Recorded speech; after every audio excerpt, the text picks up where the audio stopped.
Good morning सारे बच्चे को। आज का जो आपका क्लास है यह क्लास है हिंदी व्याकरण, और जिसमें आपको हिंदी व्याकरण में आज मैं आप लोगों को सबसे पहले बताऊंगा कि व्याकरण किसे कहते हैं।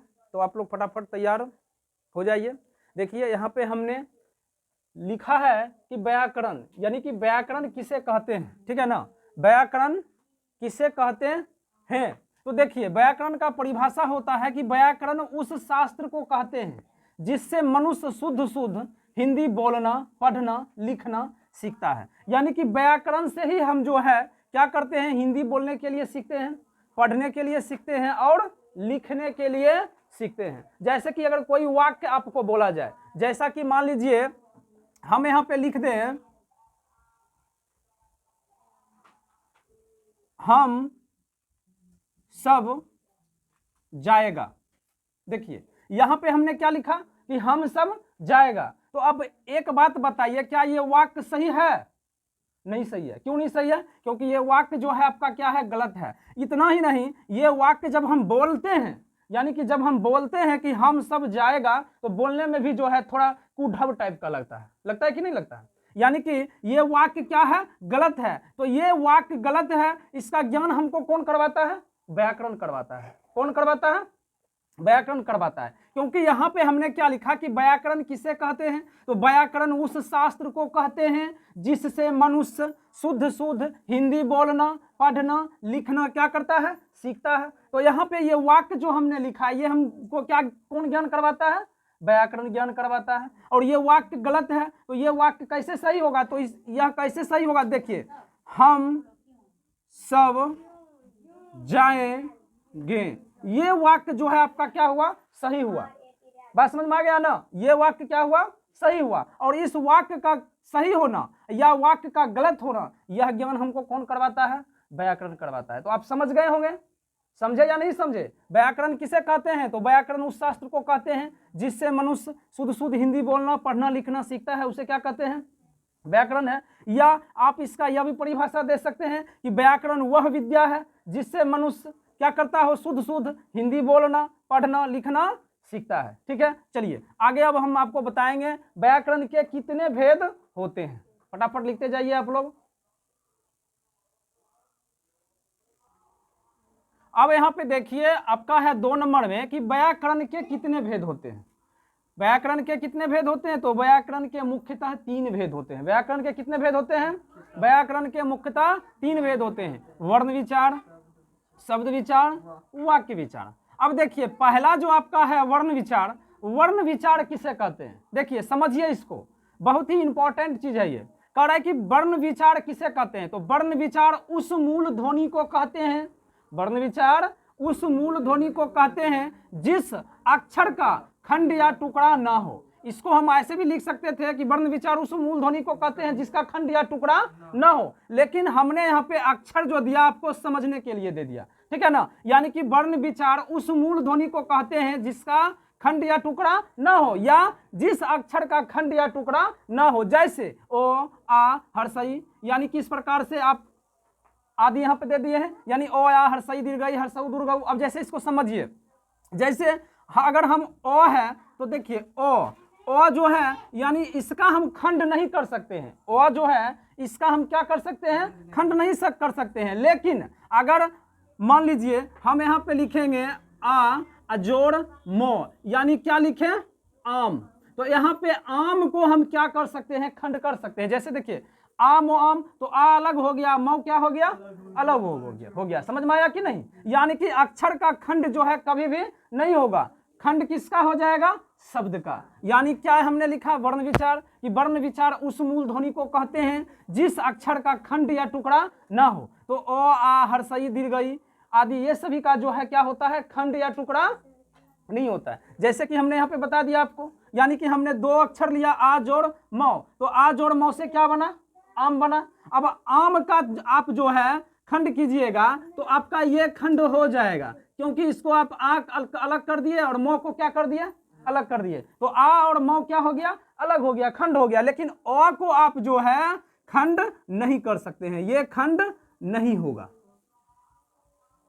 समझ में आ गया ना। तो ये आपका क्या हो गया, वर्ण हो गया। ये क्या हो गया, आपका वर्ण हो गया। समझ गए आप लोग। चलिए आगे आपका क्या है, शब्द विचार।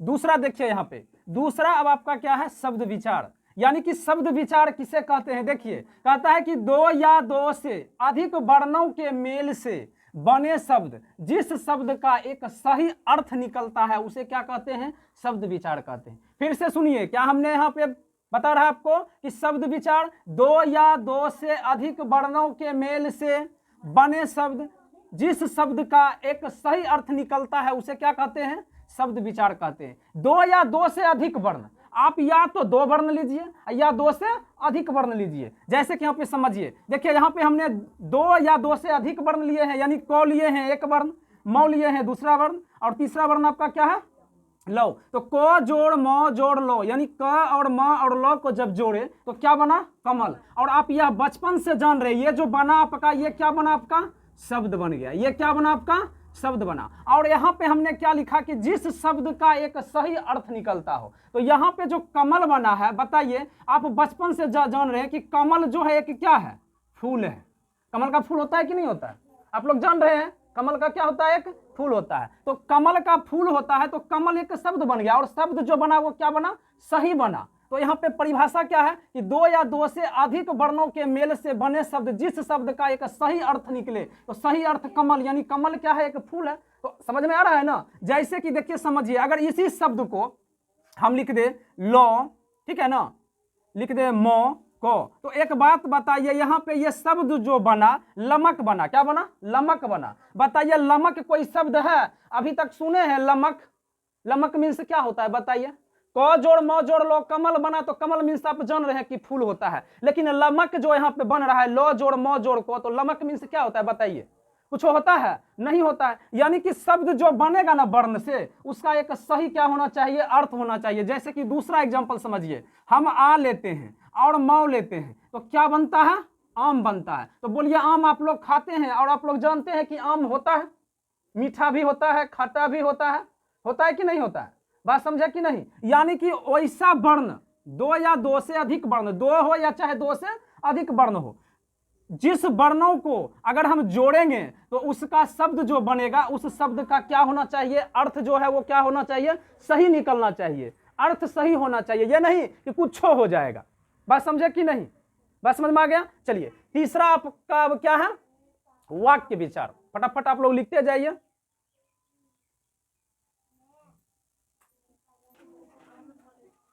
तीसरा नंबर देखिए, तीसरा नंबर अब आपका क्या है, कहता है वाक्य विचार। वाक्य विचार किसे कहते हैं, देखिए शब्दों के उस समूह को वाक्य कहते हैं, जिस वाक्य को पढ़ने से पूरा अर्थ समझ में आ जाता है, उसे क्या कहते हैं, वाक्य विचार कहते हैं। यानी कोई भी वाक्य लिखेंगे ना, पहले हमने क्या सीखा, अक्षर, उसके बाद क्या सीखा, शब्द, और शब्द से हमने क्या बनाया यहाँ पे, वाक्य। तो हम अभी क्या पढ़ रहे हैं, वाक्य विचार। हम क्या पढ़ रहे हैं, वाक्य विचार। तो वाक्य विचार क्या होता है, यहाँ पे ध्यान दीजिए, शब्दों के उस समूह को वाक्य कहते हैं। शब्द को उस समूह को वाक्य कहते हैं, जिस वाक्य को अगर हम पढ़ेंगे ना, यानी जब जिस वाक्य को हम पढ़ते हैं, ठीक है ना, तो उसको पढ़ने के बाद हम समझ सकते हैं। हम क्या, कोई भी आदमी समझ सके, उसी को ना वाक्य कहेंगे। अब कोई वाक्य तुम पढ़ा और वाक्य तुमको समझे में नहीं आया, तो वो वाक्य हुआ, नहीं हुआ। जैसे कि देखिए यहाँ पे हम क्या लिखे हैं कि संतोष किताब पढ़ता है, तो बताइए यहाँ पे वाक्य सीधा सिंपल सा है कि संतोष किताब पढ़ता है, यानी कहने का मतलब हम समझ रहे हैं कि संतोष क्या कर रहा है, किताब पढ़ रहा है, किताब पढ़ता है। अगर इसी वाक्य को देखिए, अगर हम इस तरह से लिख दें, है किताब संतोष पढ़ता, तो बताइए ये मान लीजिए वाक्य जो है हुआ, नहीं ना हुआ। क्योंकि इसका सही अर्थ जो है नहीं निकल रहा है, इसका जो है आपका सही अर्थ नहीं निकल रहा है। लेकिन हम इसको ज्यों ही पढ़े, ऊपर वाला वाक्य हम इसको ज्यों ही पढ़े कि संतोष किताब पढ़ता है, तो तुरंत समझ में भी आ गया कि संतोष किताब पढ़ रहा है, किताब पढ़ता है संतोष। लेकिन इसी वाक्य को अगर हम लिख दिए है किताब संतोष पढ़ता, तो बताओ पढ़ता तो कैसा लगता है, तनी पढ़ के तुम ही लोग देखो तो, है किताब संतोष पढ़ता है, ये कोई वाक्य हुआ? यानी इसका सही अर्थ नहीं हुआ, और हमको समझ में भी उतना ढंग से नहीं आता है, सुनने में भी अच्छा नहीं लगता है। संतोष किताब पढ़ता है सो बोलो, और यहाँ पे लिखा है किताब संतोष पढ़ता। बहुत सारे इस तरह के वाक्य मान लो, यानी वाक्य एक तरह से मान लीजिए ये वाक्य सही हुआ और ये वाक्य क्या हुआ आपका गलत, यानी वाक्य का सही और गलत जो हम सीखेंगे सब व्याकरण ही हमको सिखाता है। तो व्याकरण से संबंधित आपको हमने क्या बताया कि व्याकरण किसे कहते हैं, व्याकरण के कितने भेद होते हैं। आप लोग फटाफट जो है लिख लीजिए, और वीडियो अच्छा लगे तो वीडियो को लाइक करें, चैनल को सब्सक्राइब करें।